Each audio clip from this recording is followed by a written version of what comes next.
හෙට ක්ලිනික් දවස. යන්න අමාරුයි මට මේ දවස්වල ඩ්‍රයිව් කරන්න වහනේ. ඔයාට එන්න පුළුවන්ද හෙටට විතරක්වත්? අනේ මේ මාව ඕවට ඇදලා ගන්න එපා. මං කිව්වනේ ඕවට ඇදලා ගන්න එපා කියලා මාව. තමුන් ළමයි හැදුවා නම් තමුන්ම යනවා ඕවට. ඇයි මහේෂ් මෙහෙම කරන්නේ? මේ ළමයා ඔයාගේ නේද?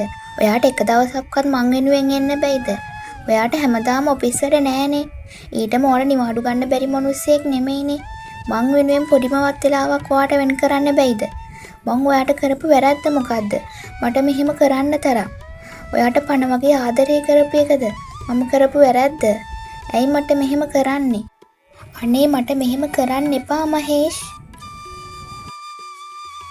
නාමලී කියන්නේ පොහොසත් පවුලක අයෙක්. ඒ වුණාට මහේෂ් කියන්නේ ඊටාම දුප්පත් තරුණයෙක්. මොවුන් පාසල් කාලයේදී පටන්ගත් සම්බන්ධතාවයකින් දෙන්නම විවාහ වුණා. නාමලීගේ දෙමව්පියන් මුලදී අකමැති වුණත් නාමලීගේ බලකිරීම මත විවාහ කර දුන්නා. මහේෂ් රැකියාව කරේ නාමලීගේ පියාට අයිති ලොකු ආයතනයක ප්‍රධානියා ලෙස. නාමලීගේ පියා මේ රැකියාව ඔහුට ලබා දුන්නේ ඔහු ගැන තිබුණු ලොකු විශ්වාසයකි. නමුත් මහේෂ් නම් ඔහුට කිසිම විදිහකින් අවංක වුණේ නැහැ. නාමලී ගැප් ගැන සිටියත් ඔහුට කිසිම හැඟීමක් නාමලී ගැන තිබුණේ නැහැ. ඔහුගේ හිත තිබුණේ වෙන තැනක. නාමලී කොයි අතත් කෑම එක නෑනේ. ඔහෙට කවදාවත් බෑ මට ඕන වෙලාවට කෑම එකක් දෙන්න. මහා ලොකුවට හැමදාම උදෙන්ම නැගිටිනවා කියලා මොනවද කරන්නේ?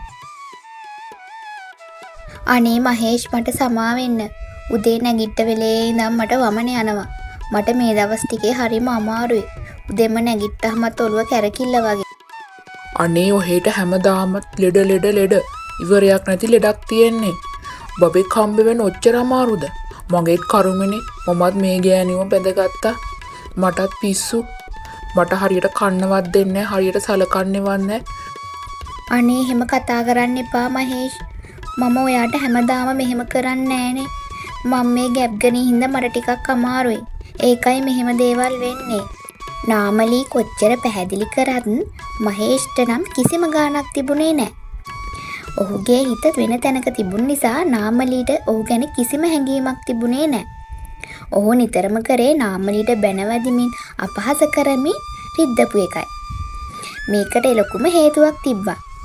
ඒ තමයි මහේෂ්ට කැමති වෙන කෙනෙක් හිටියා ඔහුගේ ආයතනය තුල. ඒ නිසා මහේෂ්ට ඕන උනේ නාමලීව නිතරම පහත් කරලා ඔවුන් අතරට එන එක නවත්තන්න. මහේෂ් ඔවුන්ට ඉපදෙන බබා ගැන කිසිම හැඟීමක් තිබුණේ නැහැ. Oh my sweet heart. බලන්නකෝ අද ඔයාගේ ලස්සන. හරියට ඒන්ජල් කෙනෙක් වගේ. මං ඒකනවට මෙච්චරම ආදරේ. අනේ ඉන්න. ඔයත් මහා බොරුනේ කියන්නේ. මේ ඒක නෙමෙයි.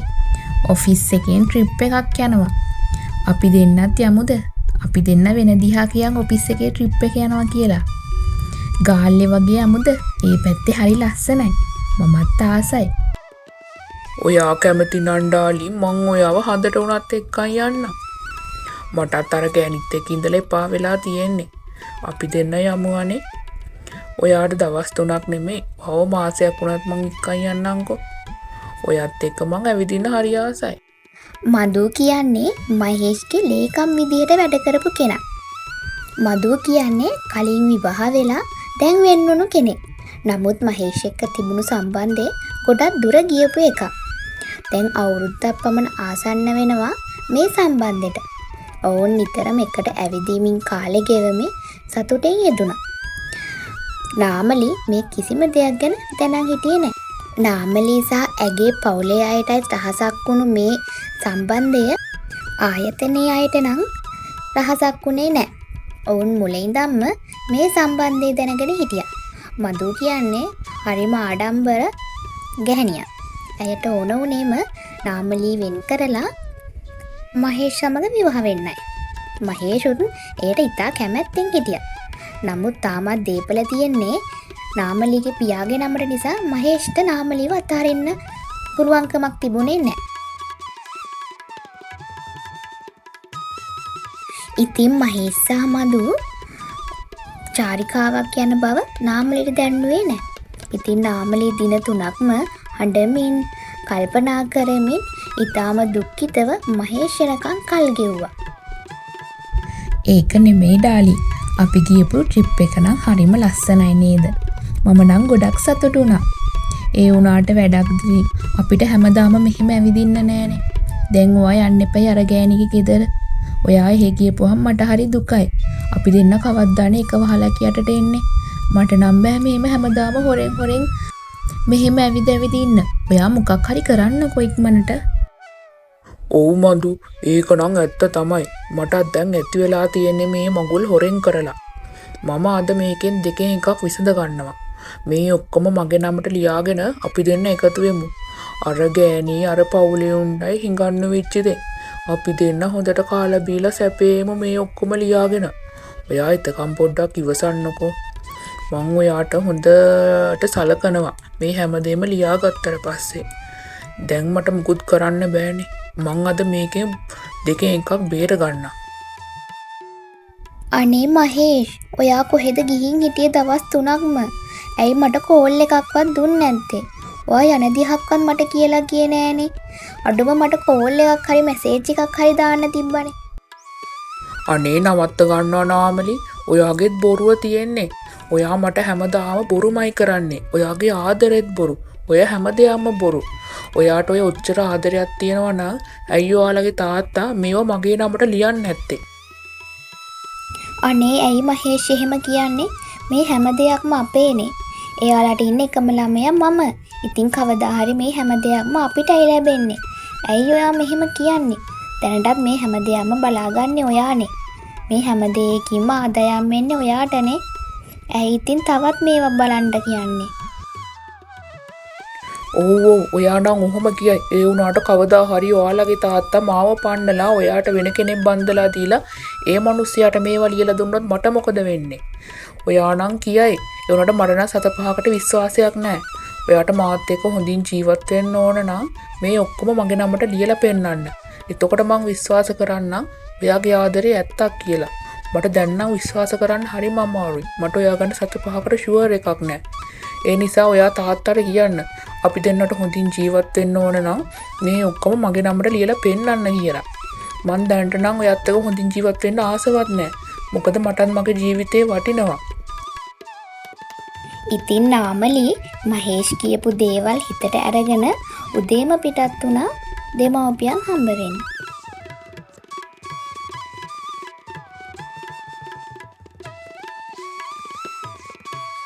අනේ නාමලි, ඇයි මේ තනියම? මහේෂ් ආවේ නැද්ද? ඔහොම තනියම ඇවිදින්න හොඳ නෑ දරුවෝ මේ කාලෙදී. අනේ ඇයි අම්මලා මට මෙහෙම කරන්නේ? මං ඔයාලට මොන වැරද්දක් කරාටද? ඇයි තාමත් මටයි මහේෂ්ටයි ඔයාලා අකමැති? මේ කිසිම දෙයක් ඇයි මහේෂ්ට ලියන්නේ නැත්තේ ඔයාලා? ඔයාලා තාම හිතන් ඉන්නේ මහේෂ් හොරෙක් කියලාද? ඒ වුණාට මහේෂ් ඔච්චර හොඳ තාත්තා කෙනෙක්ද? අපි දෙන්න අතර දැන් ප්‍රශ්නත් ඇති වෙනවා. ඔයාලගේ මේ වැඩ හින්දා. ඔයාලට ඉන්න එකම ළමයා මම නම් ඇයි මගේ මහත්තයාට මේවා ලියන්න බැරි? ඇයි තාත්තේ මට මෙහෙම කරන්නේ? අපි දෙන්න හොඳින් ජීවත් වෙනවට ආස නැද්ද? දැන් එයාගෙන් ළමයෙකුත් ඉන්නවා මට. තවත් ඇයි මේ අපිව වෙන් කරන්න හදන්නේ? මේ ළමයාත් මහේෂ් කෙනේ. කවදා හරි ඒ ළමයාට එන කල දසාව මොකද්ද? ඔයාලා තාමත් මේවා තියාගෙන ඉන්නේ මොනවටද? ඔය දෙන්නටත් දැන් වයසයිනේ. පුතේ, අපි මේවා තියාගෙන හිටියේ අපිට මරුණාම ගෙනියන්නවත් ඔයාට නොදෙන්නවත් නෙමෙයි. මහේෂ් කියන්නේ එච්චර ලොකු උගත්කමක් නැති කෙනෙක්. එයාට මේ බිස්නස් එක උගන්වනකම් තමයි මම මෙයාගේ පිටිපස්සෙන් හිටියේ. එයාට මේ දේවල් කියලා දෙන්න ඕනේ හින්දා. එයා කරන වැඩ ටික බලන්න ඕනේ හින්දා. නැතුව මේ ඔය දෙන්න වෙන් කරන්න අපිට ඕනකමක් තිබුණ නෑ දුවේ. ඔයා වැරදියට තේරුම් ගන්න එපා. ඔයා කියනවා නම් මේ ටික මම මහේෂ්ට ලියලා දෙන්න. ඉක්මනටම අද හෙටම. මටත් ඕනේ මේ වගේ ඉක්මනටම නිදහස් වෙන්න. මේවා ඔයාලා බාර ගන්නවා නම් මං කිසිම දෙයක් තියාගන්නේ නැහැ. ඉතින් අවසානයේදී මහේෂ්ට මේ සියල්ලගම හිමිකාරීත්වය ලැබුණා. ඔහුගේ පියා ඔහුගේ ආයතනයට ඇවිල්ලා සියල්ලෝම ඉදිරියේ සියලු දේ මහේෂ්ගේ නමට ලියුවා. ඔන්න බබෝ මම ඔයා කියපු විදිහට හැමදේම කරා. දැන් ඉතින් අපිට අපේ වෙන්න පුළුවන්. ඒ වුණාට ඔයා කවද්ද මාව ඔයාලගේ ගෙදරට එක්කන් යන්නේ? ඔයා කවදාවත් මාව ඒ ගෙදරට එක්කන් යන්නේ නෑනේ. මට ඕනේ ඒ ගෙදර ජීවත් වෙන්න ඔයත් එක්ක එකට. අර ගෑණිව පන්නන්න බැරියයි. දැන් මේ හැමදේම තියෙන්නේ ඔයාගේ නමටනේ. තවත් පහු වෙන්න ඕනේ නෑ. ඔයා අදම යන් ඒ ගෙදර. අදම ගිහින් පදිංචියමු අපි. මං ඔයාට පෙන්නන්නම්කෝ මං කවුද කියලා. අපි ඒ ගෑණිව පන්නලා දාමු. අදම මේ පන්නමු. ඕන මොඟුලක යන්නේ නැත. අර මහලු ජෝඩුවත් එක්ක. දැන් ඉතින් මේ හැම දෙයක්ම අයිතිය තියෙන්නේ මගේ. එයාලා කැමැත්තෙම මට දීලා දීපු හින්දා මට ප්‍රශ්නයක් වෙන්නේ නැහැ. ඉතින් ඔය විදිහට මහේෂ් මදුවත් අරගෙන නාමලි ඉන්න ගෙදරට ගියා. ඒ වුණාට නාමලී නම් අද ඉන්නේ හරිම සතුටකින්. මොකද ඇයගේ පියා සියලු දේපල මහේෂ්ට ලියපු හින්දා ඇය සිතුවේම මහේෂ් ඇය සමග හොඳින් ජීවත් වෙයි කියලා. අද ඉඳන් මහේෂ් ඇයට ආදරයෙන් සැලකයි ආදරයෙන් බලාගයි කියලා ඇය සිතුවා. නමුත් ඇය හිතුවට වඩා ගොඩක් දේ වෙනස් වෙලා තිබුණා. අනේ මහේෂ් ඔයා ආවද? මේ මිස් මදු නේද? මෙයා ඇයි මෙහෙ ආවේ? නාමලි මං ඔයාට දෙයක් කියන්න තියෙනවා. මං හැමදාම කරේ ඔයාට බොරුවට රඟපාලා පෙන්නපු එක. මේ මදු තමයි මං ඇත්තටම ආදරය කරන එක්කෙනා. අපි දෙන්න දැන් අවුරුද්දක විතර ඉඳලා ආදරය කරනවා. මගේ හැමදේම මෙයා. මම මදුට ගොඩක් ආදරෙයි. එයා ආසයි මාත් එක්ක ජීවත් වෙන්න. දැන් මේ සියලු දේපල මගේ. අනේ මොනවද මහේෂ් ඔයා මේ කියන්නේ? ඇයි මට මෙහෙම කරන්නේ? මේ ළමයා ඔයාගේ නේද? ළමයාටයි මටයි මොකද වෙන්නේ? මගේ අම්මලාට මොකද වෙන්නේ? අපි හැමෝම පාරට වැටෙනවානේ. ඔයාව විශ්වාස කරලානේ අපේ තාත්තා ඔයාට මේ හැමදේම ලියලා දුන්නේ. එයා දුක් මහන්සියෙන් හම්බ කරලා ගොඩනගාගත්තු සියලු දේවල් ඔයාට ලියලා දුන්නා. ඔයාට මේ හැමදේම ලැබුණේ මං හින්දානේ. අඩුම ඔයා ඔයාගේ දරුවා ගැනවත් හිතන්නකෝ. අනේ ඔය ඇන්ඩියාව නවත්ත ගන්න නාමලි. මට හැමදාම අප්පියයි ඔය ඇන්ඩියාව අහගෙන ඉඳලා. ඔයාගේ ඔය ළමයයි ඔයාගේ මහලොකු අම්මයි තාත්තයි පාරේ හිඟා කෑවත් මට කමක් නැහැ. මට කිසිම ප්‍රශ්නයක්වත් නැහැ. මොකද මේ හැමදේම දැන් මගේ. මම පිනට දුන්නා කියලා හිතාගෙන ඔයාගේ ඔය අම්මයි තාත්තා ඉන්න ගෙදර මම දෙන්නම්. හැබැයි ඊට වඩා කිසිම දෙයක් ඉල්ලන්න එපා. ඔයාලගේ තාත්තට කියන්න ආයෙ ඔෆිස් එක පැත්ත පළාත එන්න එපා කියලා. ඔයා මට මෙහෙම කරේ කොහොමද මහේෂ්? මං ඔයාට මොකක්ද කරපු වැරද්ද? ඔයාට කිසිම දෙයක් නැති කාලේ ඔයාව ආදරයෙන් බලාගත්තේ ඔයාව විශ්වාස කරේ මම එලවන්න කලින් පාරට ඇදලා දාන්න කලින් යනවා දැන් මේ ගෙදරින් එළියට. බැහැලා යනවා. මගේ ඇස් දෙකට ආයේ පේන්නවත් එන්න එපා තමුසෙලා කවුරුත්. ඉතින් නාමලීට ඔහුගේ දෙමව්පියන්ගෙන් ලැබුණු වාහනේවත් මහේෂ් යන්න දුන්නේ නැහැ. එය පයින්ම වැස්සේ තෙමි උන්ගේ දෙමව්පියන්ගේ නිවස බලාගෙන ආවා. ඇයි දරුවෝ මේ අඬන්නේ? ඔයා හොඳටම තෙමිලා. ඒ වගේම අඬනවා. ඇයි මේ මොකක් හරි ප්‍රශ්නයක් වුණාද ආයෙත්? ඔයා කිසිම දෙයක් කියන්නේ ආපු වෙලේ ඉඳන් අඬනවා. අඩුම තරමේ ළමයා ගැනවත් හිතලා අනේ තාත්තේ අපි රැවටුණා තාත්තේ. මහේෂ් කියන්නේ හොඳ කෙනෙක් නෙමෙයි. එයා මාව ගෙදරින් පැන්නුවා. එයාට අර මිස් මදුව එක්ක සම්බන්ධයක් තියෙනවා. අද මදුව ගෙදරට එක්කගෙන ආවා. ඊට පස්සේ මට යන්න කියලා මට පැන්නුවා තාත්තේ. අපිට හැම දෙයක්ම නැති වුණා. දැන් අපිට කිසිම දෙයක් නැහැ. මන් නිසා ඔයාලගේ තිබුණු ආයතනෙත් නැති වුණා. දැන් අපිට ජීවත් වෙන්නවත් විදිහක් නැහැ. මේ හැම දෙයක්ම තියෙන්නේ මහේෂ්ගේ නමට. අඩුම තරමේ එයා එයාගේ ළමයා ගැනවත් හිතුවේ නැහැ. මට කිසිම ආදරයක් නැතුව සැලකුවේ. මං හිතුවේ එයාට මේ දේපල ප්‍රශ්නේ තියෙනවා කියලා. ඔයා අඬන්න එපා දුවේ. මං ඉන්නවනේ. මං එයා ගැන බලා ගන්න. මට හිතුණා කිසිම උගත්කමක් නැති චාරියක් නැති මිනිස්සෙක් වුණාම ওই වගේ වැඩක් කරයි කියලා. හොඳයි මම බලා ගන්නම්කෝ. එයාට මගෙන් ගැලවෙන්න නම් ලීසි නෑ. මගේ දේපල ගත්තට මට කිසිම අවුලක් නෑ. මට ඒ වාපව මුලින් ඉඳන් හම්බ කරන්න පුළුවන්. ඒත් ඔයාගේ ළමයාටයි සලකපු විදිය මං කවදාවත් අමතක කරන්නේ නැහැ.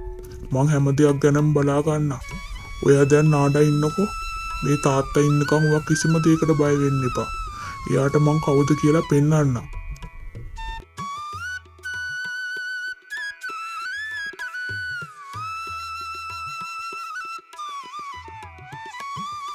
මේ ඒක නෙමෙයි.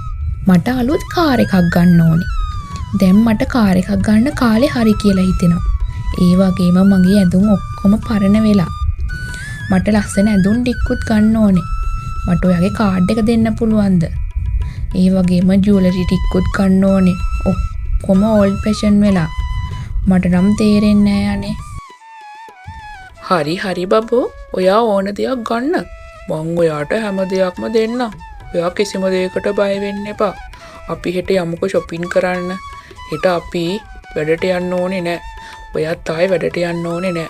ඔයා මේ ගෙවල් දොරවල් බලාගෙන ඉන්න. මං ඔයාට හැම මාසෙම ඔයාට යන වියදම් කරන්න. ඔයා දැන් කොහොමත් මගේනේ. ඒ නිසා කිසිම දෙයකට බය වෙන්න එපා. අර මහලු ජෝඩුව හම්බ කරපුවා අපිට ඕන තරම් තියනවා දැන් වියදම් කරන්න. ඒ නිසා කිසි දෙයකට ලෝභ වෙන්නේ නෑ මම. ඔහේ මොකද මෙහෙ ආවේ? ආයෙත් ඔහේගේ දරුවා බාර ගන්න කියන්නද?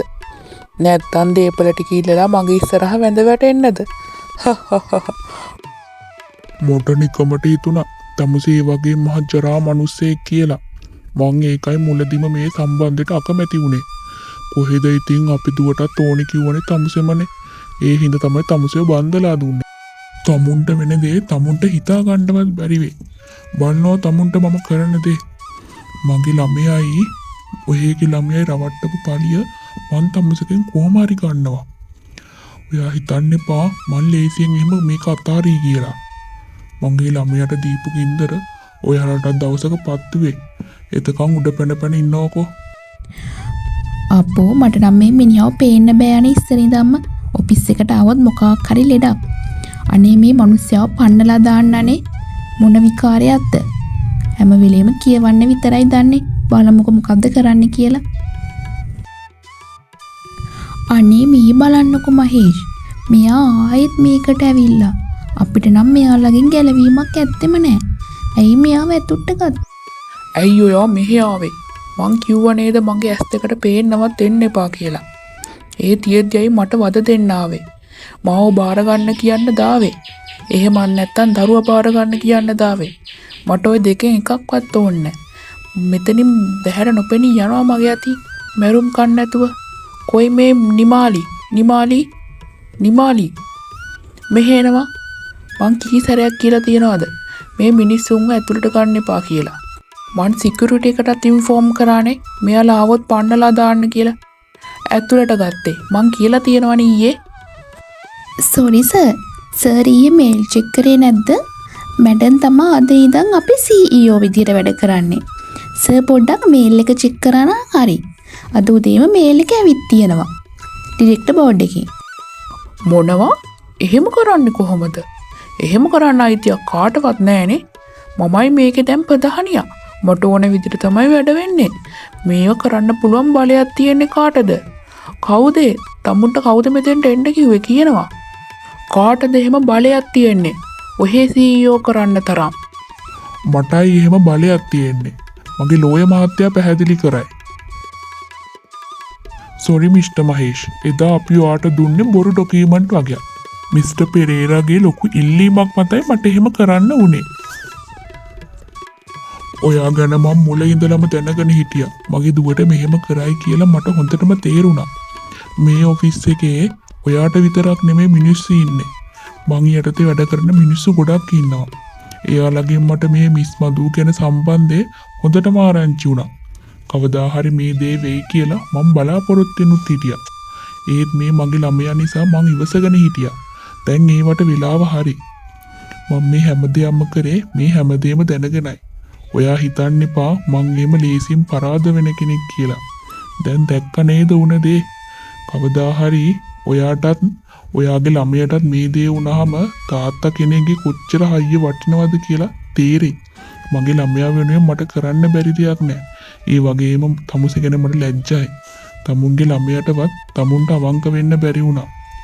තමුන්ගේ ළමයාවත් බලාගන්න ඔහෙට හයියක් නෑ. අනේ මට සමා වෙන්න නාමලි. මට දැන් තේරෙනවා මගේ වැරද්ද මොකක්ද කියලා. අනේ මට එකපාරක් සමාව දෙන්න. මගේ ළමයයි ඔයාවයි ආදරෙන් බලා ගන්නම්. මාව මෙහෙම වෙන් කරන්න එපා. මේ ළමයාගේ තාත්තා මමනේ. ඒ ළමයාට තාත්තා කෙනෙක් ඕනේ. ප්ලීස් මට උදව් කරන්න. මම මේ හැමදේම බාර ගන්නම්. මගේ වැරද්ද මගේ අතේ. ඒ වුණාට මට මෙහෙම දඬුවමක් දෙන්න එපා. මේ මිස් මధు එක්ක තියෙන සම්බන්ධෙත් මම නතර කරන්න. මගේ ළමයා මට දෙන්න. මට ළමයාව වටිනවා. මට ඔයයි ළමයයි දෙන්නම ඕනේ. මහේෂ්, මම ගෙව්වේ මගේ ජීවිතේ අමාරුම කාලේ. මේ ළමයා ඔයාගේ නම් ඇයි මට ඔයා කිසිම විදියකින් උදව්වක් නොකරේ? ඒ වුණාට මගේ ළමයා නම් කවදාවත් ඔයා වගේ තාත්තා කෙනෙක් ඕන වෙන්නේ නෑ ආය. මං හිත හදාගෙන ඉවරයි. මේ ළමයා බලා ගන්න මට තනියම පුළුවන්. ඒ වගේම මිස් මధుටයි ඔයාටයි මං සුබ පතනවා. ඔයාලගේ අලුත් ජීවිතේට. මම මේ ගත්තේ මට අයිති දේවල්. මගේ අම්මගෙන් අප්පච්චිගෙන් මට ලැබෙන්න ඕනේ දේවල් තමයි මම මේ ගත්තේ. මේ දේවල් වල කිසි අයිතියක් ඔයාට නෑ ආය. ඒ වගේම අපි දෙන්න ඩිවෝස් වෙනවා. මගේ ලෝයර් ඩිවෝස් පේපර්ස් එවයි. ඔයා දැන් මෙතනින් යන්න මිස් මధు එක්කම. දුවේ ඔයාව මෙතෙන්ට ගේන්ට මම ලොකු හීනයක් දැක්කා. ඔයාට ඕන උනේ මගේ බිස්නස් වලින් ඈත් වෙන්න. ඒත් මට හැමදේම ඕන උනේ ඔයාට හොඳට උගන්නලා ඔයාව මේ පුටුවේ වාඩි කරවන්න. මොකකින් හරි ජීවිතේ අමාරු කාලෙකින් හරි ඔයා ඒ දේ කරා. මට විශ්වාසයි. මටත් වඩා හොඳට ඔයා ඉගෙන ගත්ත කෙනෙක්. ඔයාට මේ දේවල් අමාරු වෙන එකක් නෑ. අමාරු නැත් කවුරු නැතත් ඔයාගේ තාත්තා ඔයාගේ පිටිපස්සෙන් ඉන්නවා කියලා ඔයා හිතා ගන්න. දුවගේ ජීවිතේ අමාරුම තැන්වලදී මං ගාවට දුවගෙන එන්න.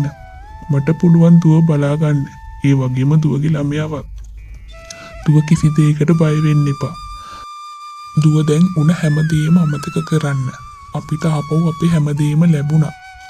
දැන් දුවගේ අනාගතය ගැන හිතන්න පටන් ගන්න. දුවගේ දරුවගේ අනාගතය ගැනත් හිතන්න පටන් ගන්න.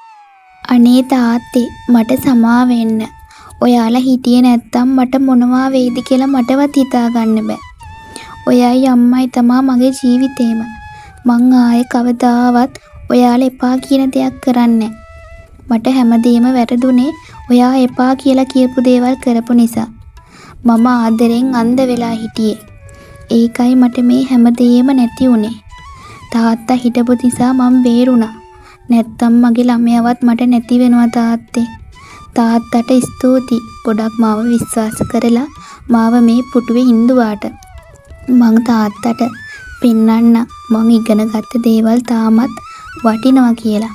තාත්තා හිතුවට වඩා හොඳ තැනකට මම මේ ආයතනය ගේනවා. තාත්තා මාව විශ්වාස කරන්න. ඒ වගේම මගේ අමාරු තැන්වලදී තාත්තා මාත් එක්ක හිටියා. මං හිතන්නේ දුවෙට වටිනම සම්පත තාත්තා.